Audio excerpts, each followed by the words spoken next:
Well, hi everyone, Uncle Tom here. I want to show you what my studio is looking like for the summer. I know you've been very supportive of me getting back into painting, and I'm working out here in the garage now, and I'm getting the basement all cleaned up and getting all the mold out so this winter I can work. So I want to show you what I'm doing here.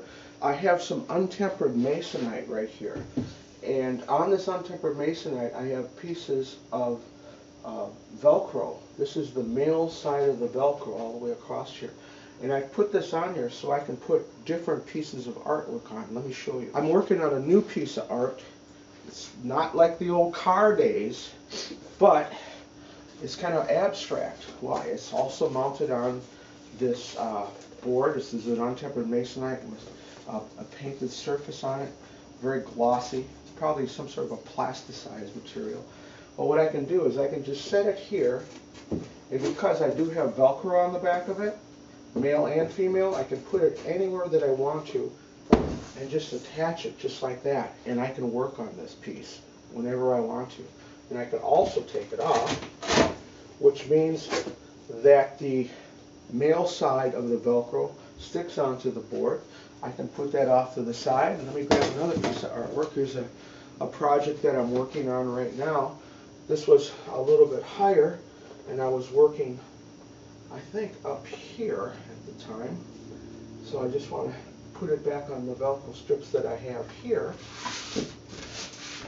And I want to start doing some airbrushing in here. I'm going to put like a water scene. I'm putting all the stones in right now, and I'm going to have like a stream, like the dragonfly is actually flying over top of this stream. I'll be able to take this off whenever I want to. I've got a setup down here for my granddaughter so she can have some canvas boards for her, and I'm teaching her how to paint. So you can just put that on here, so it's multi-versatile. I can do anything. I can work up high. I'm going to start working in a large format. I think it's 12 by 30 of a side of a 1959 Chevrolet Apache pickup truck where the spear is, and I'm going to have Geronimo reflected in there with some sort of a scene of the Apache Indians in the background. So I'm going to be getting back into the car things too, but right now I'm learning how to control my colors and learn how to use my brain and my hand again, because after the heart attack and everything, it's been really rough. Matter of fact, on this piece here, if you look at a dragonfly and you just looked at the one side of the dragonfly, the other side of the dragonfly would be a reflection of what you're seeing, a mirrored image of what was going on down through this whole thing. I could not figure out the mirrored image from this side to this side. I was doing it in reverse. And I thought, what on earth is that all about? Well, I'm finding out that this is great therapy for me. Now over on this side, which is just left of what you were looking at, I have this old drawing board that I found at Habitat for Humanity. I purchased it and refinished it. It's pretty neat. The top comes up or goes down. It can be a good working surface at the horizontal level. I have another table back here that I got at St. Vincent de Paul, which I also refinished, which holds paints, and it has a mirror in it, which is interesting. And a couple of other things that I got for paints and this and that. I bought this. I can take this piece of abstract artwork that I'm working on, and I can just, because of the Velcro on it, I can put that right down on here, which is 24 by 24, and just attach it using the Velcro. And whenever I want to remove it, I can just pull it up, put another project on it, put the Velcro in the same position, put another board on there. I'm ready to rock and roll. You know what? I'm not going to get my nice finished drafting board all full of paint because this is there. Kidneys. Sometimes.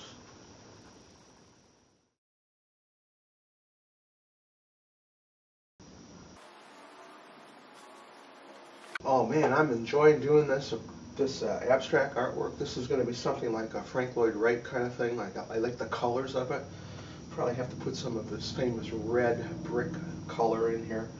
But I might do something like the Wisconsin Dells theme or something with it. I don't know. I'm just letting it happen. That's the neat thing about acrylics. you just let this thing start working for you and not even look, and then look at it. Oh yeah, and then you still go back into it and you start working. That's pretty cool. Now I'm going to take you over to the other side and show you how I've got this organized as far as all the different types of paints and tools. Come on with me over here. Oh, like I said, I was going to show you this part over here, the organized part of the thing. Or at least it's been organized within the last couple of weeks. Everything that I need is right here. I sit on a stool, I'm airbrushing, I'm painting with a brush. Everything I need is right here. Over on this side is everything I need to get rid of stuff. I have a garbage bag over here. I have a place to put all of my paint. I have a place for water to add to my acrylics for spraying or whatever I need to do. But over on this side, I've got everything I need. The two cleaners that I've been using is a thing called Wesley's Bleach White, which has got some bleach in it. You can spray it and you can feel it when you spray it, but it just has the amount of bleach that you need to clean off all this stuff. You know, I can go in here with a scraper after spraying that and scrape all this stuff, which I'm going to probably do before I do my next painting so I don't get confused. And the other thing for my airbrushes, I'm just using a cheap glass cleaner, like a Windex would be the main one, but you can find other ones that have ammonia in it.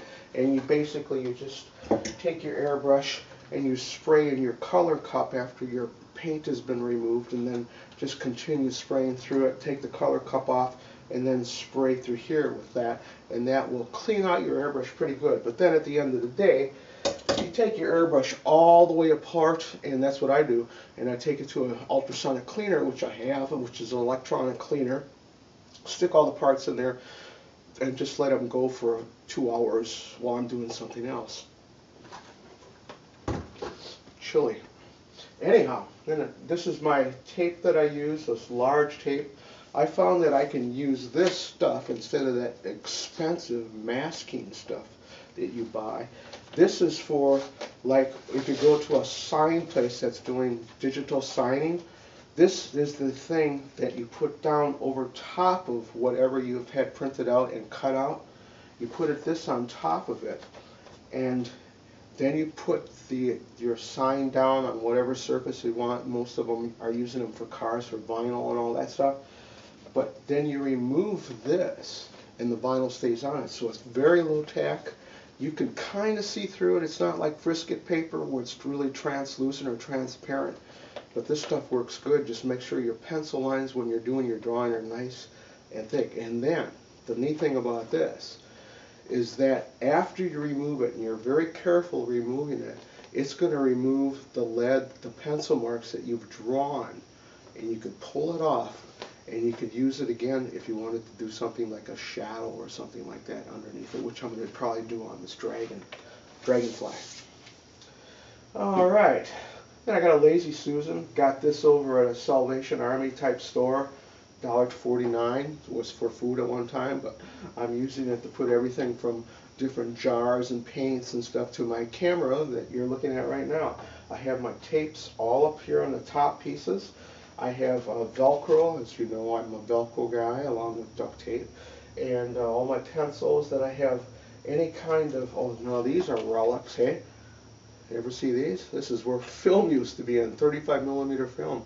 I'm still using this, and now, I used to throw them away, but now after I'm done with it, I clean them out. I put that bleach white in there and I clean them out, because I think these are going to be collector's items in the next 40 years. They're going to say, what on earth was that for? So, that's what I'm using. I have some steel wool, some sandpaper.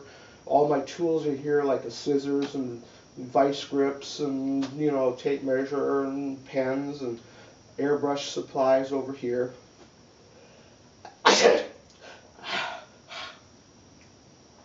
Then a big old brush right here. I have what is called a Mystic, which is like what I used to use back in the old days was rubber cement.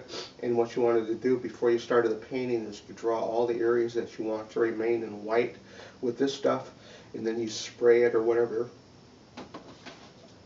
And then you just remove it by rubbing your fingers across it, and your white from whatever you're painting on is there, whatever color was behind it. Then you can see all my airbrush colors. I have all my blues in here. I use the labels that came off of these things, which you probably have, which is CD labels or DVD labels, and off on the side they have these little nice little things that you never know what to do with. Well, you can use those down here to tell you what's in here. So I have the blue, I have the green, red, yellow, and then down below it the same thing, maybe bigger quantities of it, different types of paint. Also, if you have any kind of medicine, you can use these things. They work really good for storing your paint. You just put that cap back on it, seals it up pretty good, and won't last forever.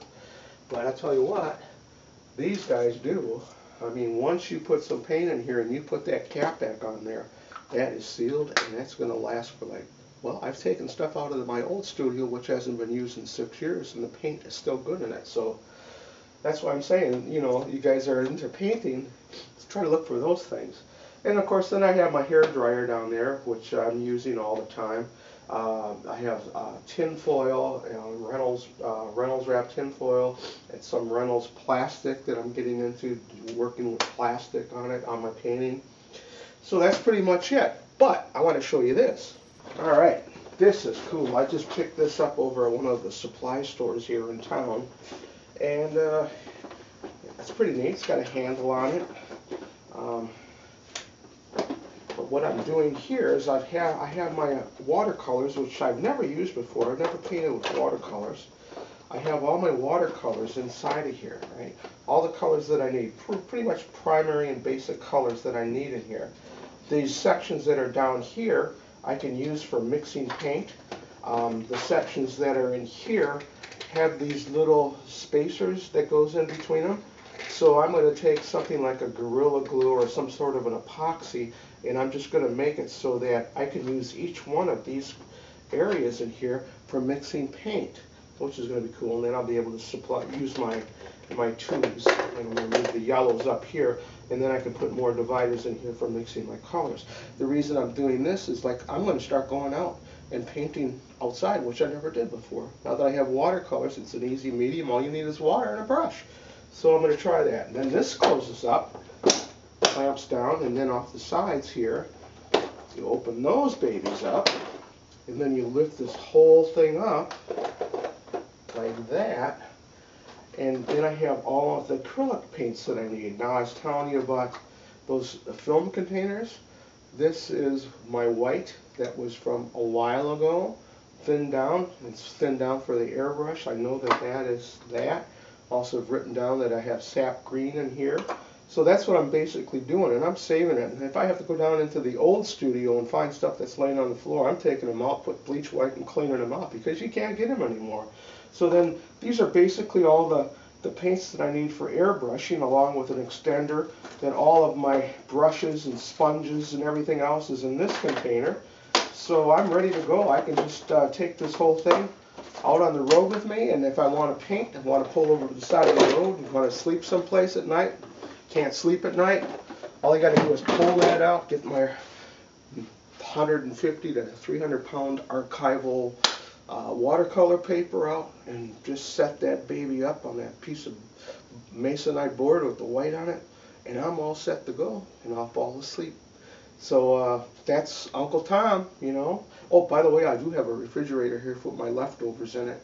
So anytime that I'm hungry while I'm out here painting till like 2, 3 o'clock in the morning, I can just go in there and have a drink and get my leftovers and just make a sandwich out here. So I'll catch you guys next time. I hope you enjoy this. Bye-bye.